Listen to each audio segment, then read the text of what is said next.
Hey guys, this is EckhartsLadder. Hello and welcome to another video. So today's content's going to be shorter. It might not have any video editing because I've been dealing with trying to cancel some trips I was supposed to make this month because of the word I can't say on YouTube because of demonetization. And I've also been preparing for tonight's episode of TapCav Transmissions, which is, for those of you who don't know, sort of a Star Wars book club in podcast form that I do with my friend Corey Loses. Tonight we'll be discussing Jedi Search, book 1 of the Jedi Academy trilogy. It will be streamed on his channel tonight, so I'll include a link to that down below if you want to stop in and participate. Anyway, one thing I've seen really commonly about Star Wars Episode 9 is that Exegol should not have been a new planet. Instead, it should have been Korriban, or there are a few other planets that people also mention. So I just want to give my thoughts on that. And basically, I think that's a really flawed idea. Now, the movie doesn't do a great job of expressing this admittedly, but one of the main aspects that makes Exegol unique is its sort of isolation. It's not only far out in the unknown regions, but it's also extremely difficult to get to, which is why Ben and the other characters need a wayfinder to reach the planet. However, it's more than just difficult to get to, it's also unknown to most of the galaxy. It seems like Exegol basically has served as a Sith stronghold, almost like a final fortress that sort of kept the tradition alive when the Sith have failed in other ways. I think there's a lot to learn about Exegol and the Sith Eternal, basically the faction that served Palpatine and helped him resurrect his empire. We don't know, for example, whether they were just out in the galaxy already, whether they were spawned by Palpatine, but if they're going to retroactively try to include some content from, say, the Aftermath trilogy, it's possible that Palpatine has been searching for this sort of dark side cult since he was Emperor, because we know that he was probing and mapping the unknown regions and that there was a dark force sort of calling to him. Either way, Exegol needed to be mysterious, unknown to the galaxy, and extremely difficult to reach. Without that, the plot in its current form does not work. For this reason, Korriban is clearly an inappropriate planet.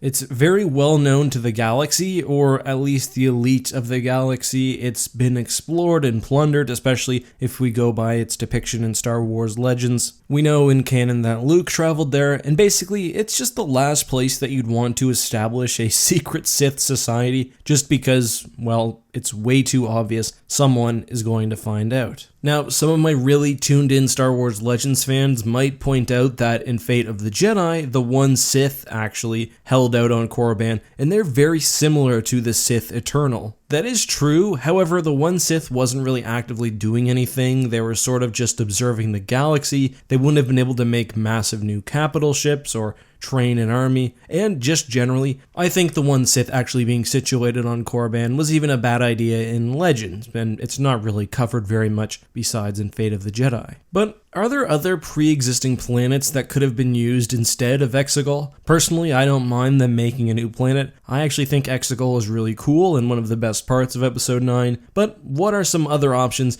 that they could have either drawn from in Legends or canon? Dark Empire's version of Exegol is called Abyss, and instead of being out in the unknown regions, it's in the very deep core. However, Palpatine was only really able to return to Abyss because of the continued Imperial presence in the deep core, especially with the numerous warlords. Basically, the New Republic was more focused on expanding their presence from the core to the Outer Rim and kind of just let the deep core be until Operation Shadow Hand. Unless you want to have the First Order prominently in the core and working with Palpatine, I don't think that really works. Similar to Korriban, we also have the planet of Dromund Kaas, which was another very, very prominent Sith Lord. But again, I think it fails to act as a sort of redoubt, as Exegol does. It's too mainstream. It was too involved in prior conflicts. That being said, I think Dromund Kaas is much more appropriate than Korriban. It sort of fell out of the mythos of the galaxy, and there was a secret dark side presence there, so that could work. Although again, there's still the problem of there having to be a massive fleet being built somewhere that's not as isolated as Exegol. One thing that Dromund Kaas does have going for it, however, is the fact that it already had the infrastructure there to support a large Sith population. That's one of the weird things about Exegol. We're supposed to believe that millions or perhaps billions of people operated within that planet, and it must have all been underground because it's entirely barren. Also, it is worth noting that Korriban or Dromund Kaas would work if you remove all the history of the places. For example, the Sith Emperor Vitiate sort of did use Dromund Kaas as a hidden Sith reserve. So if you ignore that, then perhaps you can take the planet, at least by name, into Episode 9, but I'm not really sure what the point is there. However, with that being said, I've got a couple of suggestions for planets that could have worked, and the first is Malachor 5. Malachor 5 was devastated by a superweapon during the Mandalorian Wars, and becomes a sort of dark side nexus. If we just leave it at that, that would be a cool place for a Sith cult to spring up, literally somewhere that the galaxy probably goes out of their way to avoid. But another, I think, interesting location would have actually been Kamino. We know that Kamino has the basic elements of cloning. We know that it's very far outside the galaxy. And I think there could have been an interesting backstory about Palpatine somehow closing Kamino off to the galaxy after the Clone Wars, maybe making it seem like it was a natural event due to some sort of stellar movements or a cataclysm or something. Basically removing direct access to Kamino and then having to go there through some difficult route that he created in the unknown regions and outside the galaxy. That would also serve to make his machinations within the prequels even more interesting, and I think it would have helped